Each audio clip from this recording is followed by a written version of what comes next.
to Tub Talks with Damon on location in beautiful Palm Springs at the El Mirasol Villas Resorts.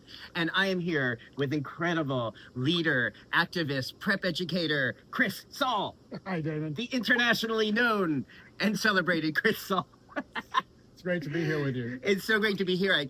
Thank you for taking some time to join me in the tub. Of course. And to talk. I'm so glad we're getting to meet and talk about some of the issues that we're facing in the year 2026. Absolutely. Because we are filming this right before New Year, but people will be watching this all year round. Mm-hmm. And I think in some ways it's a very exciting time and also kind of a scary time for PrEP sluts. No, it's certainly a scary time in the United States. Yeah. So we're going to talk about that. Before we do, Chris, I want to ask you, what do you like most about your body? You know, that's a very difficult question for me because I have had for a long time, you know, real challenges with how I look and my body. What are the challenges?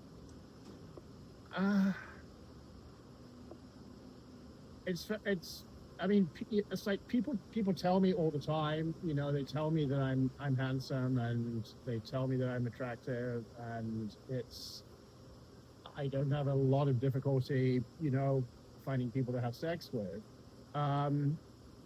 But despite those facts, you know, I don't feel the same way about myself, and I do the same thing that a lot of people do. You know, I compare myself to other people. And of course, you know, the people that you compare yourself with tend to be the people you find the most attractive. And so you always find yourself lacking. And I very much find that about myself. And I've worked on it in therapy, and I'm not as bad as I used to be, but I still find it difficult to, you know, say there's a part of my body that I like. Oh, thank you for sharing that. How old or how young are you now, chronologically? I'm 65. Okay. Was there ever a time that you did like your body more? Or that you were in that place of being like, yeah, I dig this body? I mean, no, I've never been in a place where I would say, you know, I like my body. There've been periods when I disliked it less.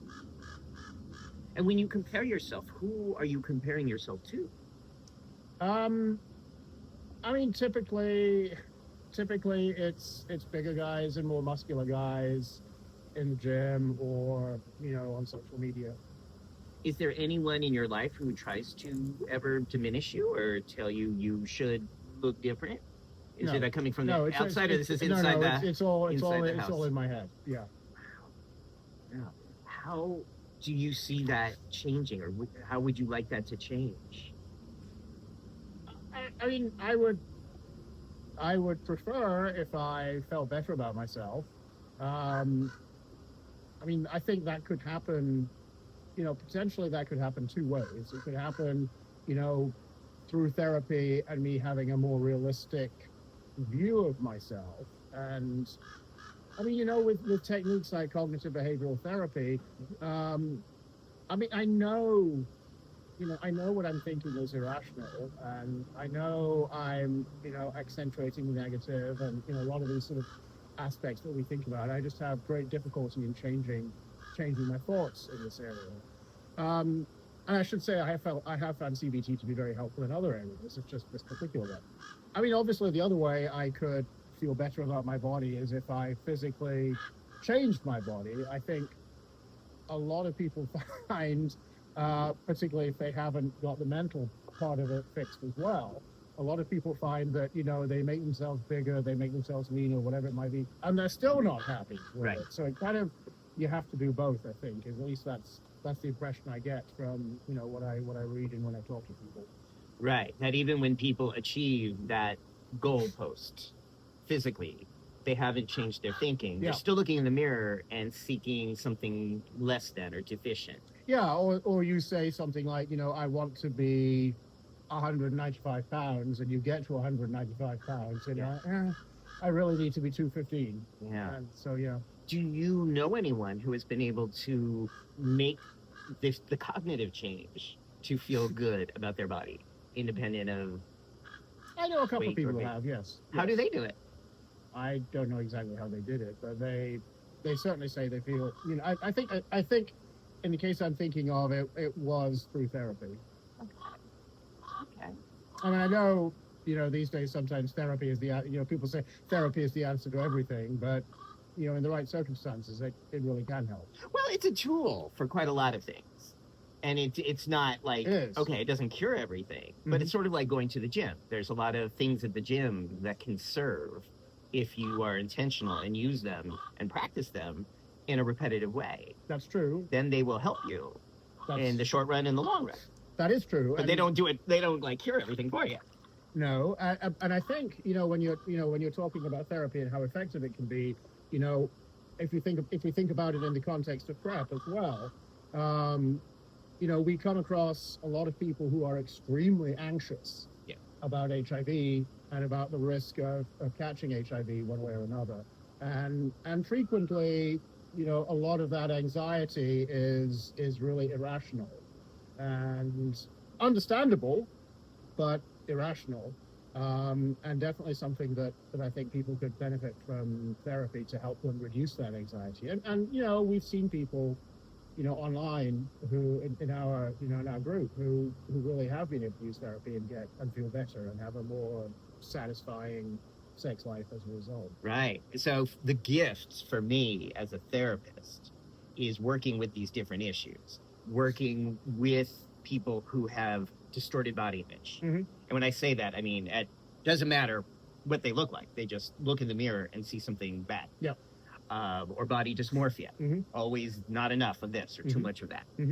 And also the anxiety about PrEP, the anxiety around what we call HIV phobia, not an actual diagnosis, but something I've seen commonly over the last 30 plus years, is this persistent bug in one's mind saying, uh-oh, you got it, when often there was no exposure.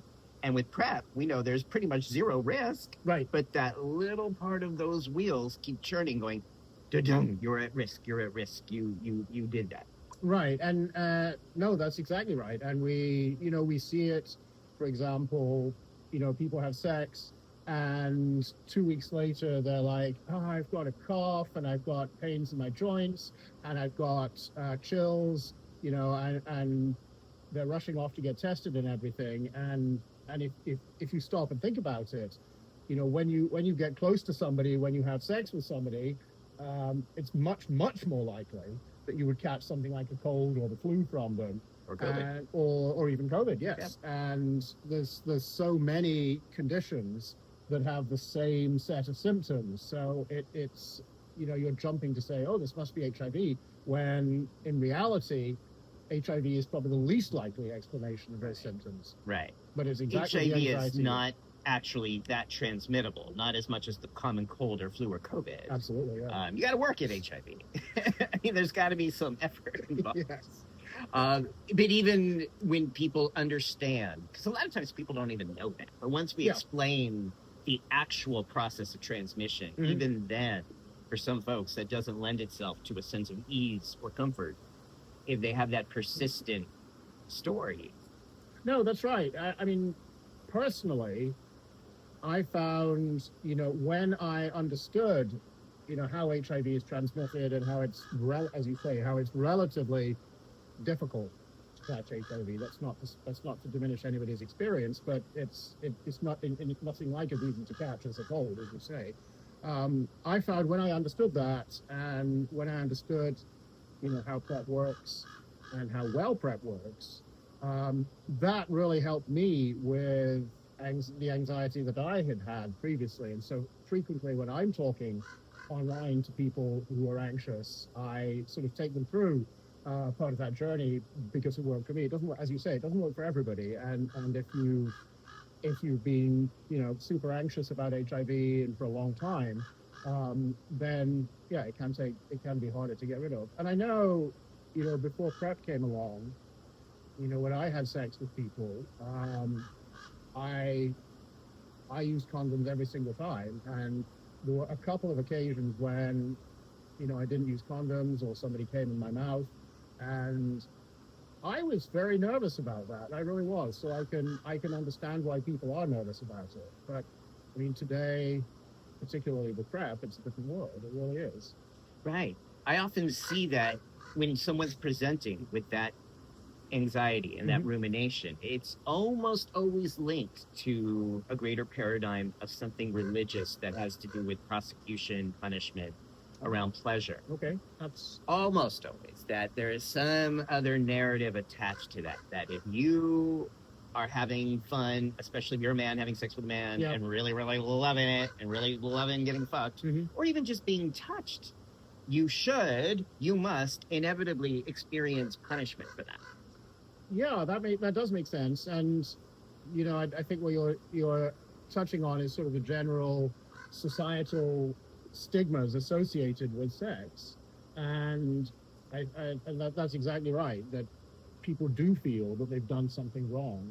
And I think you see it also, you know, because our conversation about PrEP has also now expanded to DoxyPEP. And I think, can you tell people what the DoxyPEP is? So DoxyPEP is using an antibiotic, and unlike PrEP, which is pre-exposure prophylaxis, so you're taking it before exposure occurs, with DoxyPEP, we take it just once following sex, so it's post-exposure prophylaxis. So you're saying, I had an event, I potentially got exposed to an STI, a sexually transmitted infection, and I'll take an antibiotic to stop that infection in its tracks if it happened.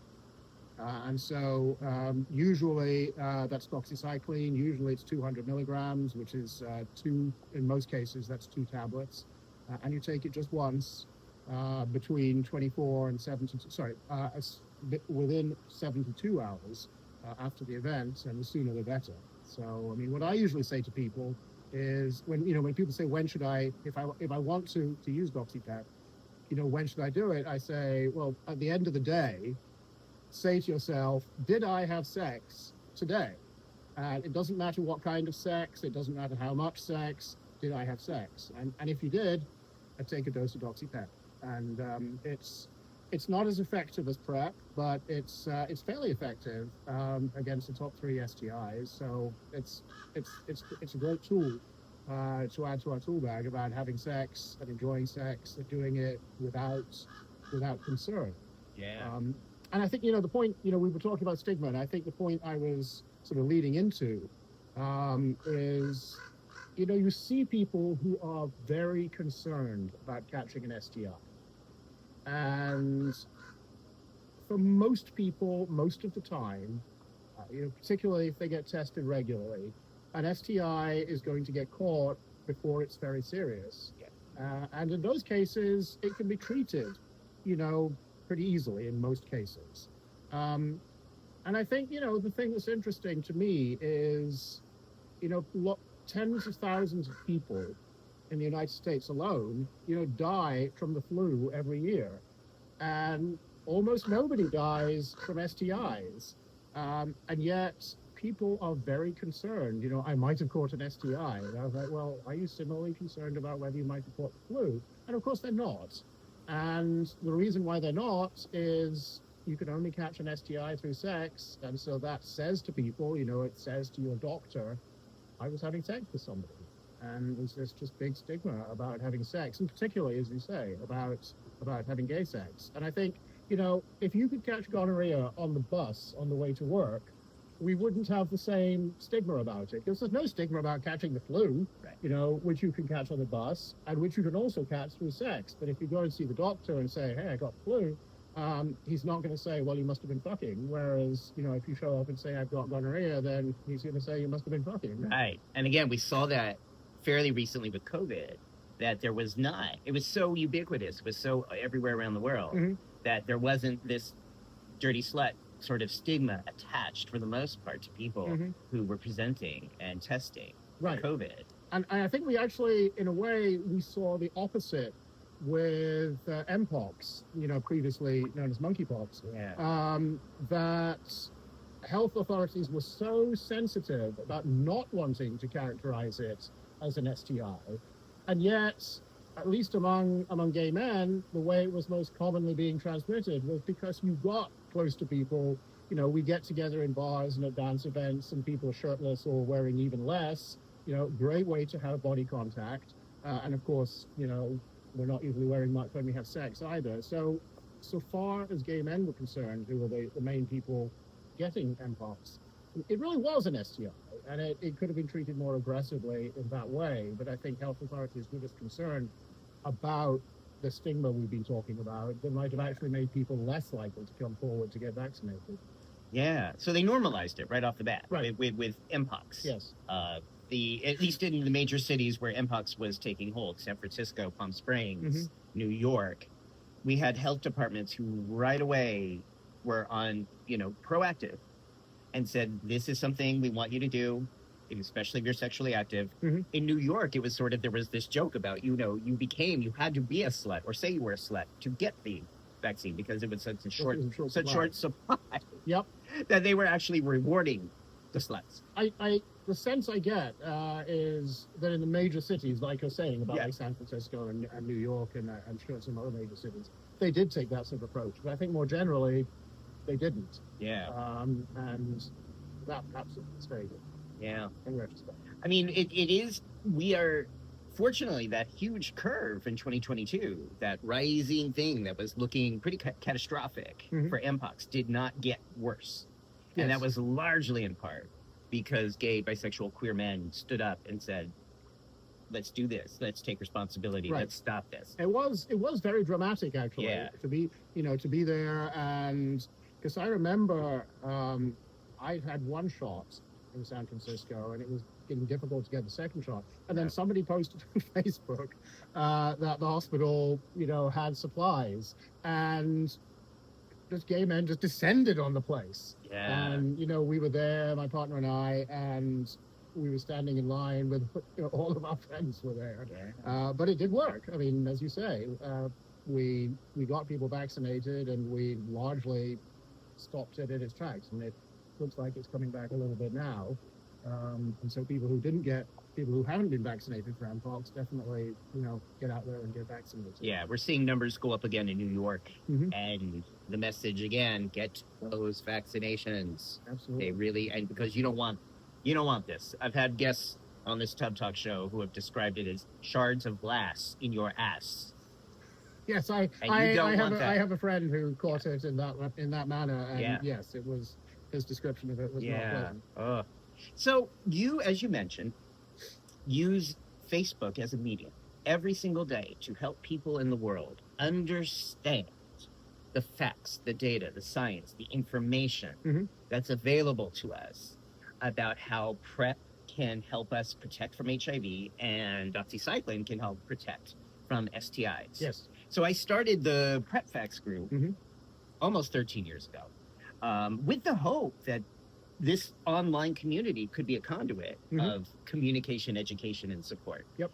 And now you're really like acting around the world. You get these sometimes anonymous people, the worried well, the anxiety, oh my God, I touched somebody's penis touched me across the room, or, and now I think I have HIV, but I've been on PrEP every day. What do I do? Yes. You're so good and patient and compassionate about how you answer those questions. Well, thank you. Have you ever done that kind of thing before, where you've been in a position to sort of hold that space of fear and anxiety in this kind of way? I don't think so.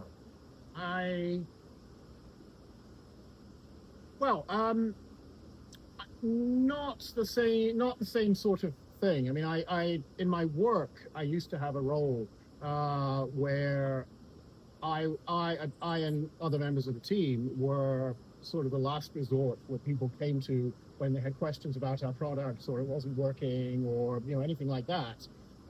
So yes, I did something similar, but I mean it wasn't quite the same level of anxiety, and it certainly wasn't life affecting.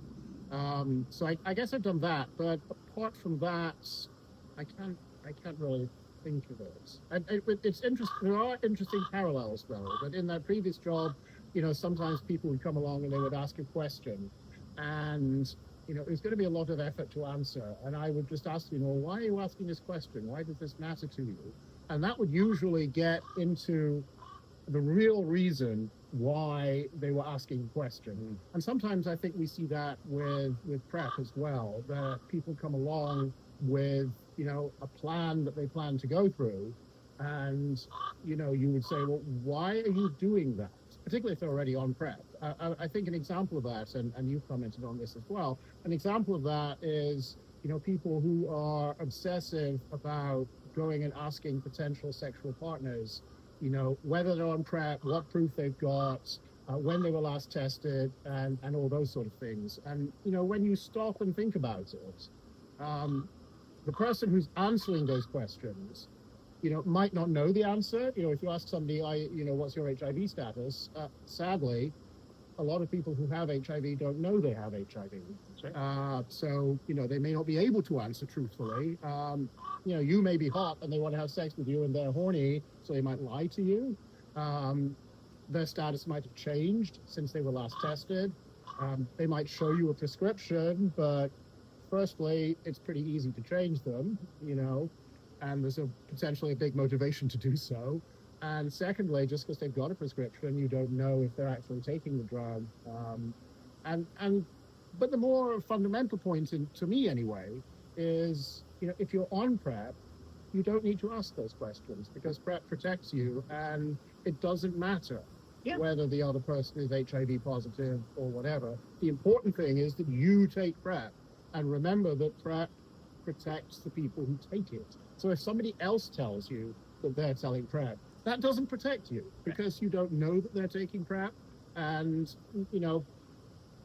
if you aren't, you're not protected. It's an interesting fact, but since I've been taking PrEP, I didn't used to ask people anyway, because my approach from before PrEP existed, and I said I used to be very careful about using condoms. My approach was always just to assume the other guy had HIV. Yes. And if you assume the other person has HIV, then you take the appropriate precautions. And you don't need to have this sort of awkward conversation, which in any case, as I just said, is not really valuable. Yeah. And since we've had PrEP, the same thing. It protects me from HIV. If the other person has HIV, I'm good. If the other person doesn't have HIV, which is more likely, I'm still good. Yeah. And so I haven't had that conversation in a very, very long time. And I've certainly been having sex, for the last 10 years. So it's an interesting difference that some people are really obsessive about it.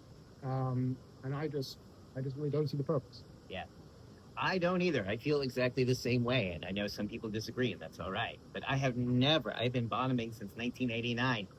Never, ever once asked a partner his HIV status, ever. Because everything you just said, back in 1989, whether it was in West Hollywood or San Francisco, most people, the majority of people in gay communities were HIV positive. Yeah.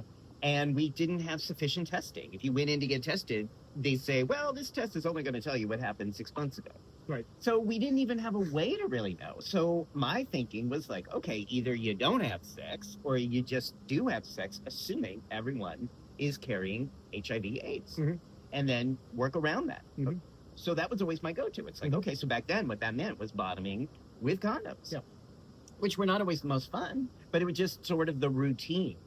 Right? It was like, okay, assuming this person's, even if they say they're negative, that might be true. It may not be true, and they may not know. Once PrEP came around and I had the option to bottom without condoms and not get HIV, that even further cemented that view. Why in the world would I interrupt this flow? Would I interrupt this energy, all this sexy, erotic stuff, with a question that is going to be inevitably awkward?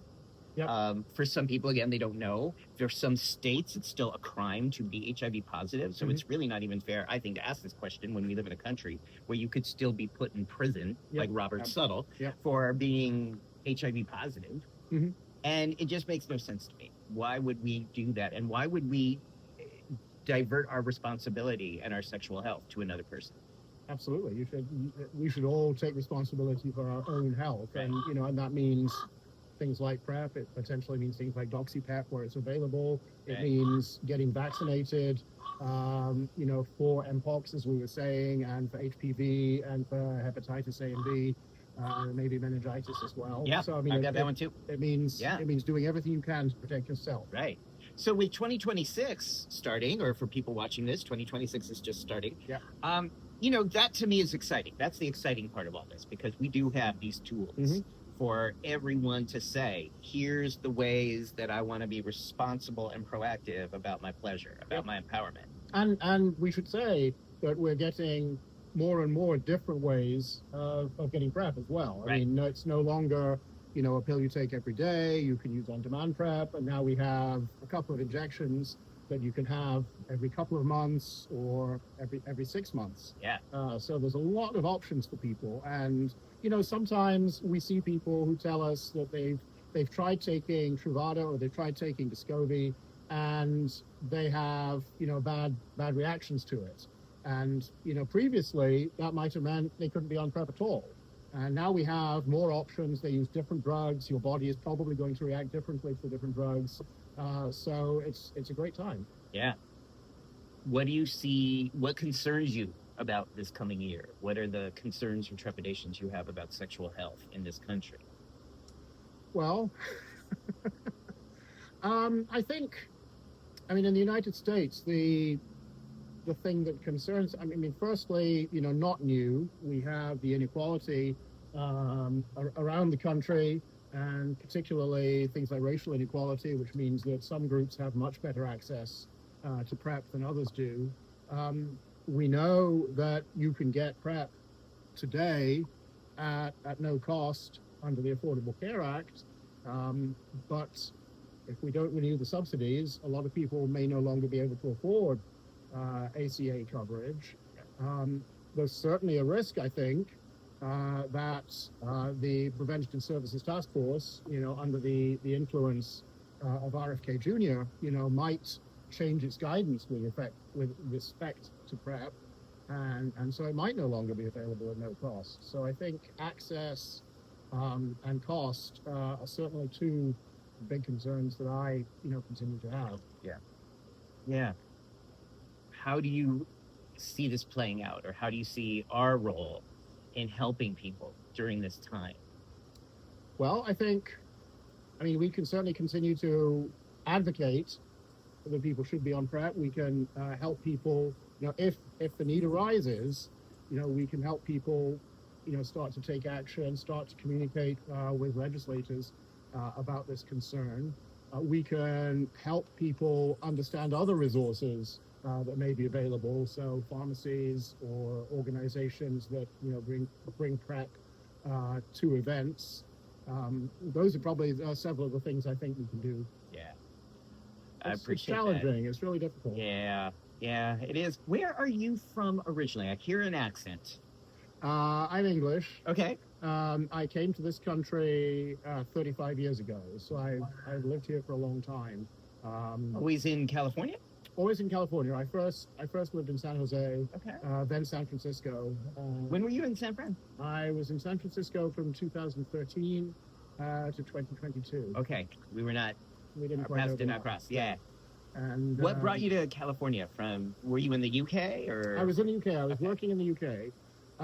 So when I was 9, my father worked for a year at Stanford. And so the whole family came out here, and we lived in Los Altos Hills in California. And my sister and I went to elementary school here, and we really enjoyed it. The whole family really enjoyed it. And we came back, multiple times after that on summer vacations. And as a result, I really felt like I would like to come and live and work in California. So when I was in the UK, I worked for a multinational company, and I did a couple of short-term assignments, one to New York and one to San Jose. And sort of building on those, I got myself in a position where I was able to come and work in San Jose on a temporary basis that was initially supposed to be 2 years with an option to extend to 3. And one of the managers that I was working with, he and I got along, and he really valued my contribution. So they made the case for me to extend my visa. We did that, and then I got a green card, and so I've been here ever since. Okay. But How you were asking about how things are heading into Yeah. 2026. Yeah. I mean, my husband is Filipino, and he is. I mean, certainly I don't like the way things are trending in this country, and because he's brown, he feels even more so. So we might actually be moving back to the United Kingdom. We've been to the United Kingdom a few times on vacation together, and we have really enjoyed it. And I found myself, really for the first time, feeling homesick. I haven't really previously felt homesick at all, but this time I did. And so I think we, in the next few years, we may well be moving back. Does it feel today like he would be safer in the UK than in the US? He feels so, yes.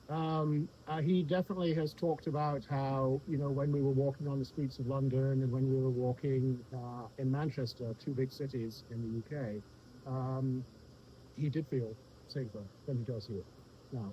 That could change. We have a politician in the UK, Nigel Farage, who is a big fan of Donald Trump and holds many similar views. So it's certainly possible that things could go sideways in the UK as well. So it certainly is a concerning time. Thank you for sharing that. That saddens me, and it makes total sense. I get it. I absolutely understand why this is not a friendly country for people of color at this time. And I can understand why someone would say, I don't want to be here for this mess. Right. Especially the way things are trending right now. Yep. Yeah. What, if anything, is giving you hope in 2026? Either sexually, politically, physically. I mean, living here in Palm Springs is great fun.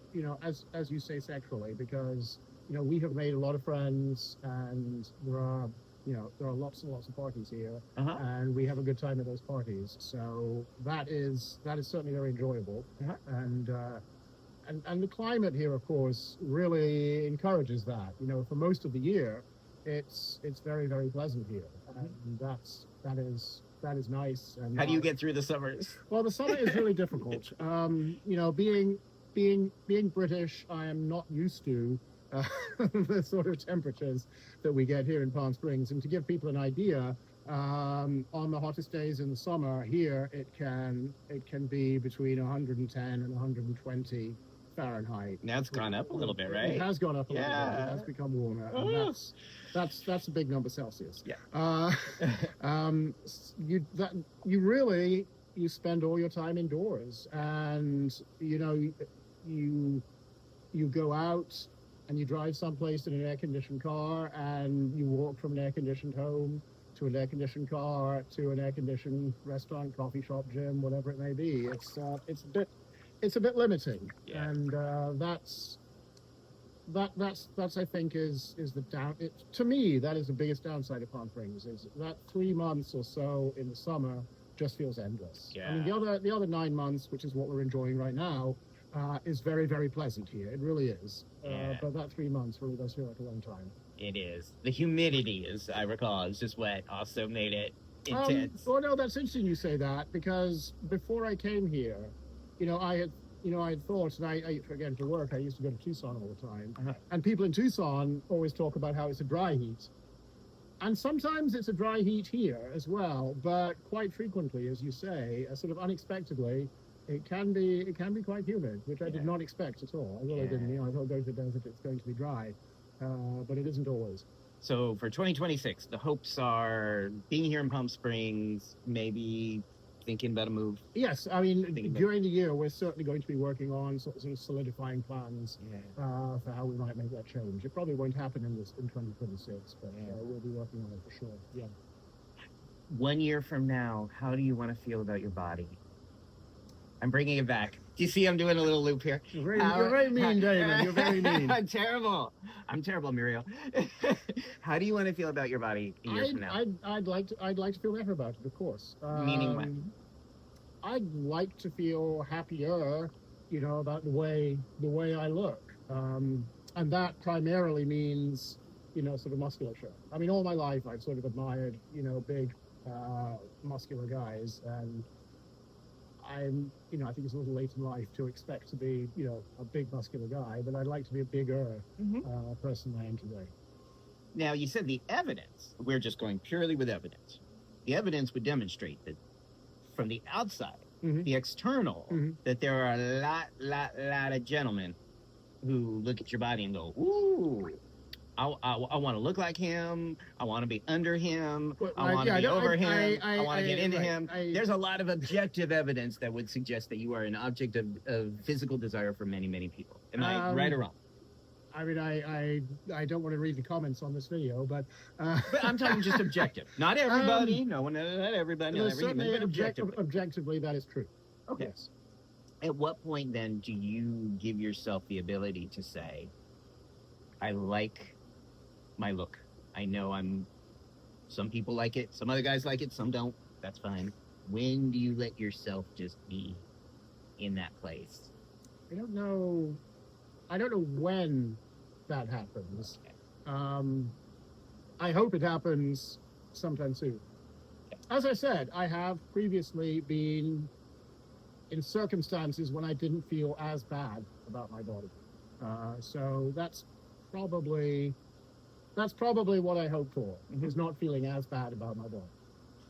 Less worse. Less worse. Less worse. So I'm sorry not to sound more positive. There's absolutely no right. There's no right or wrong. That's how I feel. Can I tell you my theory? Sure. This is my practice, a mental practice, just like the gym. I have mental spiritual practice. My mental spiritual practice is that we, in our purest form, are just energy. We're just this energy. We're just this light. We're just this loving, loving, loving light floating around in the universe. Okay. And that for a short period of time, we occupy these vehicles called bodies. And these bodies are here to kind of drive us around from point A to point B. And while we're in these vehicles, we have an opportunity to use them to maximize love, connection, education, support, community, fun, all the things you're already practicing and doing in your life. We have an opportunity to really use these bodies to expand and enhance the experience of love and connection, if we choose to use it that way and to enjoy it that way. But either way, it's not really personal. Like, there's no should. There's no objectively better body than others. In terms of gender, in terms of race, in terms of height, in terms of penis size, in terms of any hair, smooth. There's no objectively better than or worse than. We're each given a body, we each have a unique fingerprint, and we're each given this opportunity to use these vehicles for maximal pleasure and enhancement. Now, that's just my theory. People have another view. But what that does for me, personally, is just say, okay, the most important part of that equation is how I'm using my mind. Now, I still take care of my body, and I still exercise the body because, A, I like the way my body looks, and B, it enhances my mind. Yep. But in terms of that judgment that I used to carry, I kind of shed all of those shoulds. Because I've learned, A, no matter what, I can look in the mirror and say, damn, I look fine today, or look in the mirror and say, ooh, that's not looking so good there. And I also know if I'm looking for external validation anywhere I go, I'm going to get it from some people and not from others. That's true. And that's just, objectively the way it goes. Any thoughts about that? Those are just my theories. I mean, that's what you say is all reasonable. I mean, like I said, I think for many of us, and certainly for me, the concern is a bit irrational. And I can't really argue with what you say. And, as a result, how I feel about myself does seem a bit weird. If I'm going to agree with you and then say, but I don't feel that way,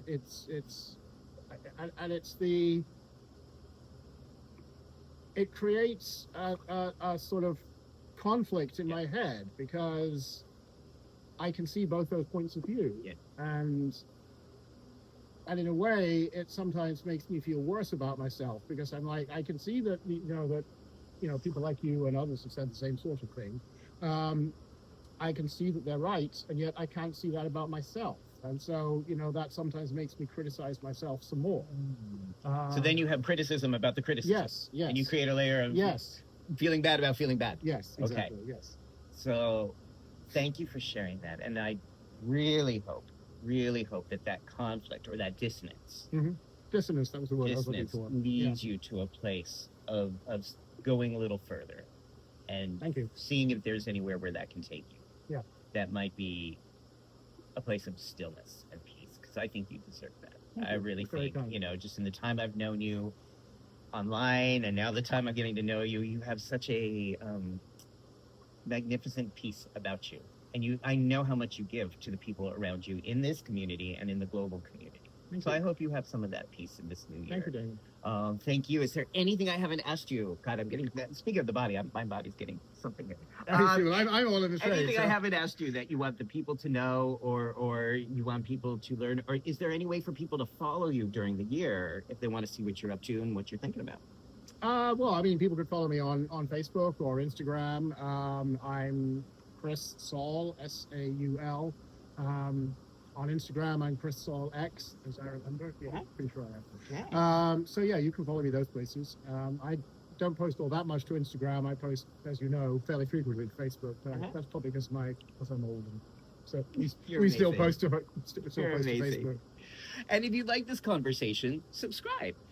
There's over 200 Tub Talks now, and all of us are just, thinking about what this world looks like in all of its changes, as our bodies are changing, as our minds are changing, as the world is changing. Are there ways for us to approach this in ways that are more empowered, and how we often can help others along the way? That's my evil agenda, Chris. That's your evil That's agenda. my evil for agenda, is to 2026. help people feel better. Oh no. Help us have happier and healthier lives. And I want to thank you for being here and sharing these thoughts with me today. Oh, it's my pleasure, Damon. Thank you for inviting me. you. Thank you, everybody. Have a happy new year and a wonderful Bye. day.